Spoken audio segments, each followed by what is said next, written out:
બનાસકાંઠાના વાવ સુઈગામ થરાદ તાલુકાના ખેડૂતોને નર્મદા કેનાલ માટે જમીન સંપાદનના વળતર પેટે 14 વર્ષ વીત્યા છતાં નવા જંત્રી ભાવ પ્રમાણે ફાઇનલ ચૂકવણું ઘણા વર્ષોથી કરવામાં ન આવ્યું હોય અને વળતર ચૂકવણીની માંગ સાથે રાંધનપુર નર્મદા વિભાગની કચેરીમાં પ્રતિક ભૂખ હડતાળ કરી વિરોધ પ્રદર્શિત કરવામાં આવ્યો હતો।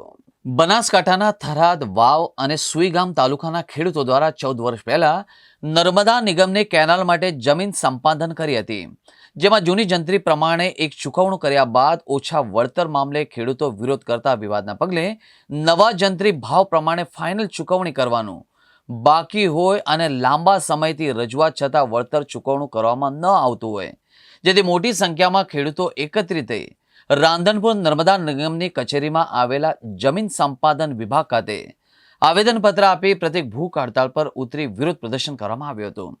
ખેડૂતોએ કહ્યું કે 2011માં જમીન સંપાદન થયેલ છે, આજ દિન સુધી ખેડૂતોને વળતરના ન મળતા ખેડૂતોમાં રોષ જોવા મળ્યો હતો અને તાત્કાલિક ધોરણે વળતર આપવાની માંગ છે।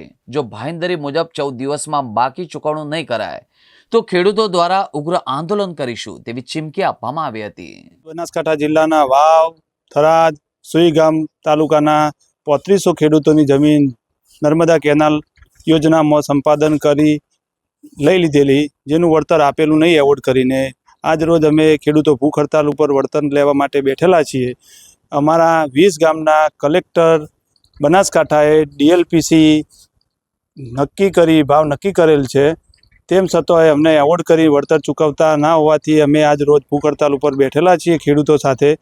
જો અમને નાયબ કલેક્ટર સાહેબે આશ્વાસન આપેલું છે કે ભાઈ આ મહિનાની અંદર તમારા એવોર્ડ જાહેર થઈ જશે, જો અમારા એવોર્ડ જાહેર નહીં થાય તો અમે ફરીથી આ જ કચેરી ઉપર ભૂખ હડતાલ ઉપર બેસવાના છીએ, એવી રજૂઆત લેખિતમાં આપી છે અને મૌખિકે કરી છે। રાધનપુર ખાતે અમે વળતર ચૂકવણી માટે કરીને આવ્યા છીએ। છેલ્લા 14 વર્ષથી અમારી જમીન કપાઈ ગઈ છે, છતાં મને વળતર મળ્યું નથી, જેથી તાત્કાલિક વળતર આપવા માટે કરીને આજ અમે ભૂખ હડતાલ ઉપર બેઠા છીએ। ક્યારથી આ જમીન સંપાદન કરી? 2011 થી।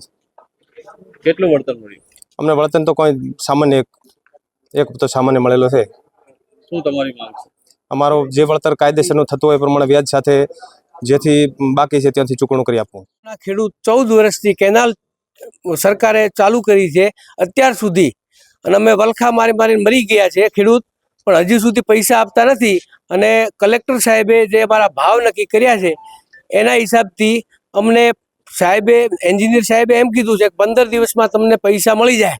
એ પૈસા મળે તો સાહેબનો આભાર, અને ન મળે તો અમે ભૂખ હડતાળ ઉપર ઉતરવાના છીએ। અને અત્યારે ફોન આવ્યો કે તમે ભૂખ હડતાળ ઉપર ઉતર્યા તો અમે પોલીસ આવે છે એવા સમાચાર મને મળ્યા, તો સરકાર અમને શું ડરાવવા, ખેડૂતોને ડરાવવા માંગે છે? નર્મદા કેનાલ અમારા વાવ, થરાદ, સુઈગામ વિસ્તારમાં નીકળી છે, એના માટે હજી સુધી કોઈ ચૂકવણા થયા નથી અને અમારા ડીસી ભાવ નક્કી થઈ ગયા છે, છતાં પણ હજી એવોર્ડ ડિક્લેર કરવામાં અધિકારીઓ આનાકાની કરે છે। અને આ સાહેબ છે સાહેબ અધિક્ષક, એ સાહેબે એમ કીધું છે કે અમે 14 દિવસની અંદર તમારો એવોર્ડ જે 1 કરોડની અંદરના છે એ બધા ડિક્લેર થઈ જશે અને કમ્પ્લીટ ખેડૂતોને ચૂકવણું થઈ જશે।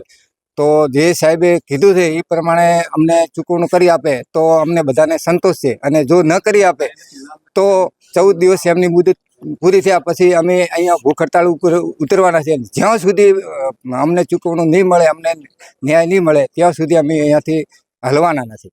તો અહીંયા અમારી ઓફિસે આવ્યા છે અને એ લોકો એવું કહી રહ્યા છે કે અમને જેટલું બને એટલું જ સ્પીડથી વળતર ચૂકવી દો।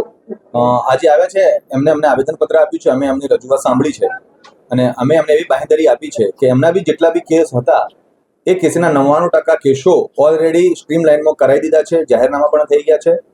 20 ફાઇલના તો એકચ્યુઅલી અમે એની કિંમત પણ ડીએલપીસી નક્કી કરી દીધી છે અને અમે આ મહિનાના અંત સુધીમાં જે લોકોને ડીએલપીસી થઈ ગઈ છે એમના એવોર્ડ પણ જાહેર કરી દીધા।